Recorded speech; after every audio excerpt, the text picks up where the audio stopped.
Bonjour, dans cette vidéo nous allons voir la configuration avancée de GNS3 ou d'un serveur GNS3, d'une VM GNS3. On va voir comment rajouter des disques, rajouter des images Docker. Quelque chose qui est aussi relativement intéressant, c'est comment mettre le clavier en français dans une machine GNS3 avec une interface graphique. Donc c'est quand même une vidéo qui va être relativement longue. C'est ma dernière vidéo sur la configuration de GNS3 en général. Et la prochaine fois, on pourra passer à l'utilisation et l'emploi de GNS3.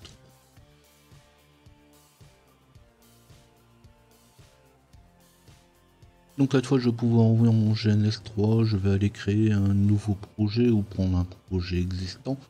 Ça, j'en ai déjà parlé, c'est plus facile, on a un meilleur accès au serveur à partir du moment où un projet est créé. Et je vais me rendre dans les préférences. Dans les préférences, dans la partie serveur, on va voir que à cet endroit-là, je n'utilise plus le serveur local, mais j'utilise mon serveur. Alors le serveur, il doit venir obligatoirement d'une machine GNS3 avec la même version de la machine GNS3 que votre GNS3. Vous pouvez le cloner sur un disque réel si vous voulez, sur une machine réelle.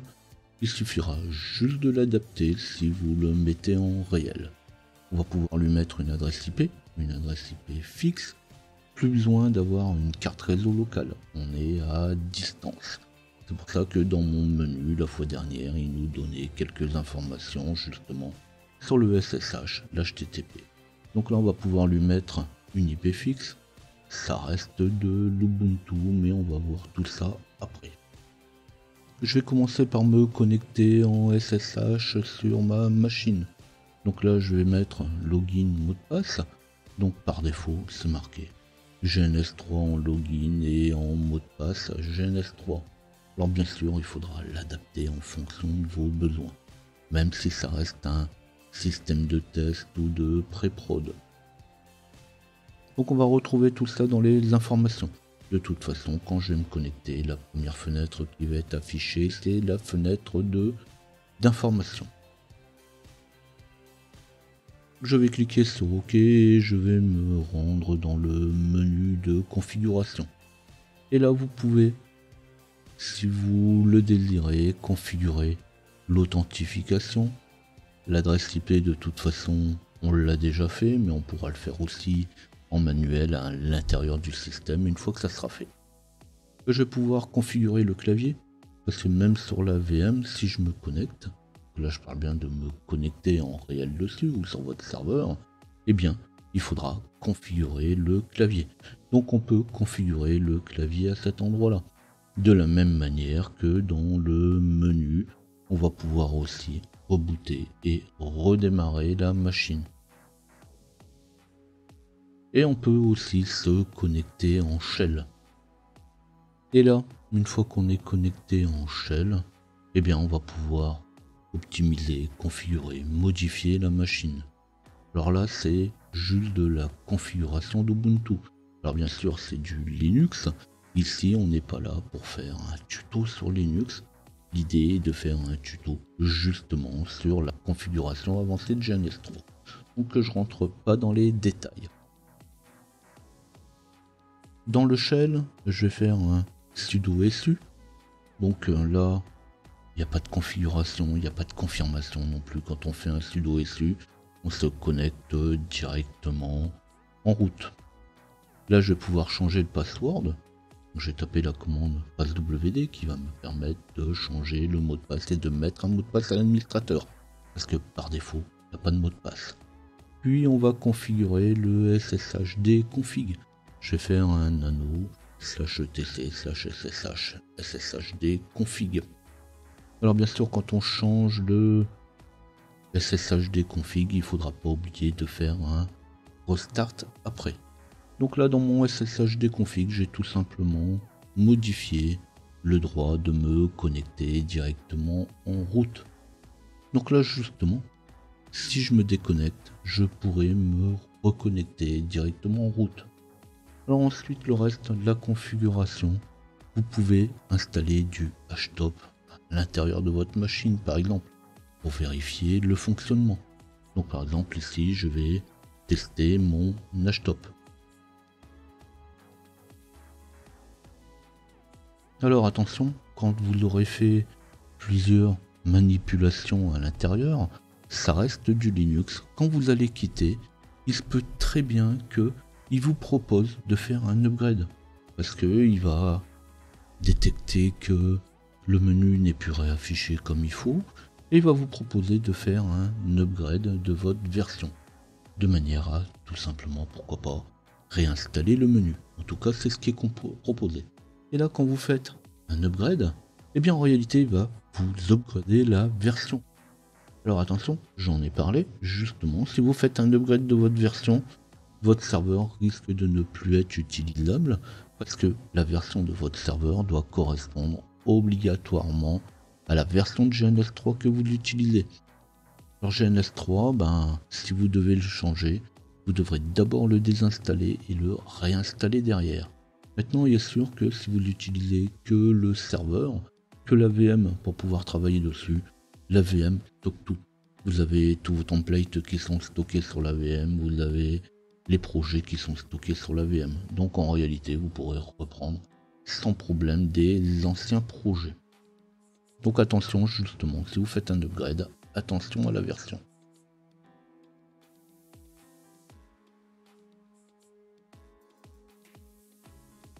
Donc je m'éternise pas plus dans la configuration de ma VM en SSH. C'est du Linux, vous le configurez comme vous le sentez. Et je vais revenir dans mon GNS3, dans les préférences, et je vais aller dans les images Docker et je vais rajouter une image Docker. Donc dans les préférences, je vais rajouter mon image Docker. L'image se fait automatiquement sur le serveur. De toute façon, j'ai décoché serveur pour mettre mon serveur à la place. Donc en réalité, ça va le faire directement sur le serveur. Comme on a de toute façon une machine, un GNS3, Docker est déjà installé, Dynamips est déjà installé dessus, QEMU, KVM sont déjà dessus. Donc forcément, eh bien, il suffira juste de rajouter les images directement. Donc là, on l'a déjà vu la fois dernière, on peut ajouter des images personnelles. Donc si vous avez votre registry, vous pouvez aussi personnaliser le téléchargement. De la même manière qu'on peut rajouter une image déjà existante. Si vous voulez par exemple des templates avec une carte réseau, 2, 3, 4 cartes réseau, avec une installation, une configuration particulière. Donc forcément ici je vais rajouter une image que j'ai pas encore, je vais prendre une CentOS. Si je rajoute ma CentOS à ma topologie, la première fois qu'on rajoute un nouveau conteneur, il fait un pool. Et après, une fois que le pool sera fait, une fois que l'image sera intégrée à ma VM, eh bien il suffira plus que de rajouter et de créer un conteneur, ça se fera en quelques secondes.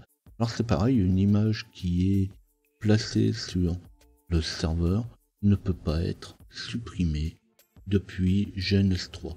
Donc ce qu'il faudra faire, c'est qu'il faudra se connecter sur le serveur en SSH et faire un Docker RMI.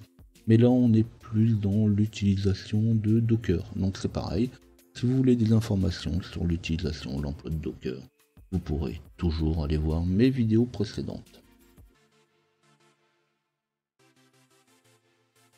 Une fois que j'ai rajouté mon conteneur, je peux toujours le configurer. Donc justement, la fois dernière, on avait vu qu'on pouvait configurer, une fois qu'il était lancé, le réseau. Là, on va voir qu'il est possible de configurer le réseau avant de le lancer. Je dis bien avant de le lancer. Donc on va faire un clic droit, on va aller dans configuration, on va aller chercher configuration du réseau. Alors justement, c'est important de savoir qu'on peut le faire par là. Parce que si vous utilisez un conteneur Debian, le conteneur Debian, par défaut, ne contient ni Nano, ni même VI. Alors là, ça devient compliqué d'utiliser la commande cat pour pouvoir configurer le réseau à la main. Alors que là, ici, c'est tout bête. Il suffit de faire un clic droit, et là on va pouvoir modifier le contenu de mon fichier de configuration interface.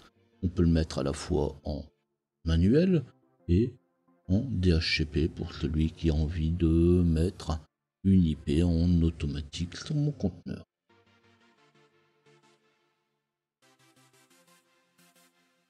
Dans la topologie, si j'ajoute une machine virtuelle, c'est exactement la même chose. Donc là, on peut modifier la machine virtuelle une fois qu'elle est dans ma topologie. Alors j'en ai pas parlé. La configuration du réseau pour un conteneur, vous ne pouvez pas modifier le réseau sur le template. Par contre, on peut modifier le template par exemple pour une VM, changer la RAM, CPU, au besoin la console, pourquoi pas les cartes réseau. Alors bien sûr, une machine virtuelle sera plus rapide avec plus de RAM et plus de CPU. Et ça c'est toujours un choix, c'est une question de stratégie en fonction de vos besoins.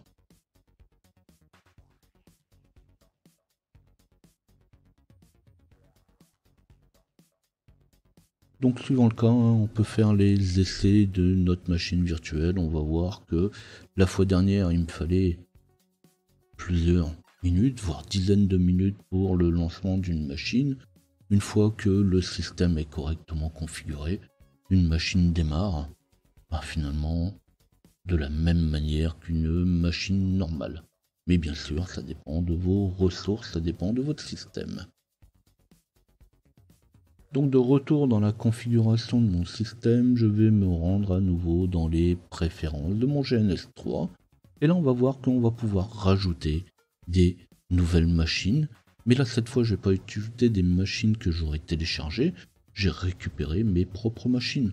Donc j'ai des machines sur mon VMware Player, des fichiers en VMDK, j'ai des machines qui fonctionnent sur VirtualBox. Donc ça pourrait être très bien des images en VMDK ou en VDI. Et puis, comme ça m'est déjà arrivé de faire du Proxmox et de télécharger des images Proxmox, ça pourrait être aussi des formats pour KVM. Donc je vais rajouter dans QEMU, puisque c'est QEMU que j'utilise dans ma machine Ubuntu. Eh bien, je vais prendre ici une image existante. Je vais pas prendre une nouvelle image parce que, eh bien, il faut l'intégrer. Donc, il va falloir la télécharger, il faut la convertir, il faut la copier, la lire, puis créer le MD5. C'est quand même beaucoup plus long. Donc, plutôt que de perdre beaucoup de temps dans l'import d'une image, je vais prendre une image existante. Alors, pour ceux qui sont les plus aisés, vous pouvez aussi passer par le SFTP et tout simplement copier vos images directement dans le dossier des images. Le dossier des images, pour votre connaissance personnelle, est dans le dossier OPT GNS3 images. Là vous allez trouver deux types d'images, les images Docker et les images QEMU. Et bien tout simplement on pourra copier directement dans QEMU votre fichier VDI VMDK. Quand on voudra l'importer, la seule chose qui restera quand même à faire à notre VM GNS3, c'est de générer le MD5. Donc la première fois, après un transfert en SFTP, le premier contact du serveur peut mettre un petit peu plus de temps. Donc ça c'était pour votre connaissance personnelle. Je reviens sur mon VMDK, mon VDI que j'ai rajouté, je vais créer un nouveau template. Et là, il suffit juste de mettre le nom. Je vais choisir la console. Donc là, ça sert pas à grand chose de prendre des machines qui sont juste avec un CLI. Donc autant prendre des machines qui ont une interface graphique. Donc ça, j'en ai déjà parlé. Les machines avec interface graphique, je les mets sous forme de VM. Les machines qui sont juste en console, je les mets en tant que conteneur Docker. Donc là, eh bien, je vais mettre ma machine, comme j'aurai un CLI dessus et puis une interface graphique, je vais la mettre en VNC. Alors bien sûr, on peut toujours le changer après. Si c'est du CLI, si c'est du Telnet, eh bien on pourra toujours le changer après. Donc ici, je le mets en VNC. J'utilise mon image existante en VDI et puis tout simplement, eh bien, ma machine va être directement créée. Et je peux toujours changer si ça me chante, la RAM et le CPU.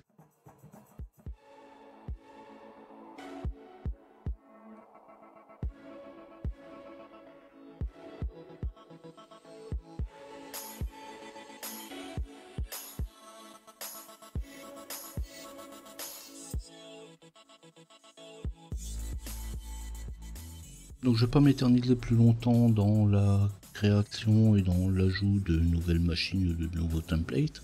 C'est exactement la même chose que ce qu'on a déjà vu, quel que soit le template. Donc je vais revenir dans mon système, je vais revenir dans une nouvelle topologie, où je peux prendre déjà une topologie existante et je vais lui ajouter une machine virtuelle. Alors une machine virtuelle graphique ou Docker, ça sera suivant les besoins. Et je vais démarrer mes machines. Alors ce sont que des VM, c'est pas forcément GNS3 qui les gère. Ça serait exactement la même chose si c'était un Proxmox.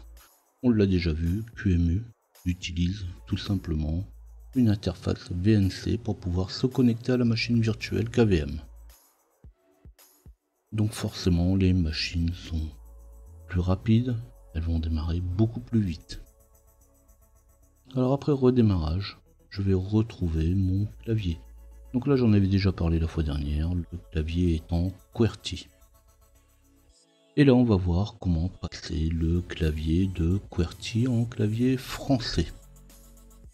Alors la modification ne peut se faire que sur une machine arrêtée. On peut le faire aussi bien sur un template que sur une machine. Donc je vais faire un clic droit sur la machine et je vais aller dans configurer. Et dans avancer, je vais tout simplement descendre tout en bas dans les commandes et je vais lui rajouter dans les options de commande "-K" pour keyboard, espace FR pour lui dire que je veux un clavier français. Donc on peut changer dans les templates, ça sera exactement la même chose. Donc sur machine, il faut absolument que la machine soit arrêtée, sinon ça ne sera pas pris en compte. En même temps, c'est évident. Alors justement, pour arrêter la machine, on n'oublie pas que c'est du KVM, c'est du QEMU, c'est une machine à distance, c'est pas lié directement à GNS3. Donc en fait on va l'arrêter sur le serveur, et comme VNC est tout simplement un système de prise en main à distance, eh bien tout simplement on va se faire déconnecter. Donc forcément, comme c'est du VNC, on n'a pas tout à fait la même chose que un écran classique. Donc quand ça sera fait, quand j'aurai modifié mes templates, quand j'aurai modifié mes VM, eh bien tout simplement on va pouvoir la redémarrer. Et cette fois, quand elle sera démarrée, on va pouvoir constater que c'est un clavier en AZERTY. Et cette fois, on va pouvoir travailler, puisque de toute façon, on a fait le tour du système. Dans mes prochaines vidéos, on verra comment exploiter, comment faire des tests réseau. Si cette vidéo vous a plu, vous n'oubliez pas de liker ou laissez-moi un tip sur tipeee.com LJPinfo. Abonnez-vous à la chaîne, tapez LJPinfo pour retrouver mes documents. Si vous avez des questions, des suggestions, des besoins, n'hésitez pas à les laisser dans les commentaires. Et on se dit à bientôt.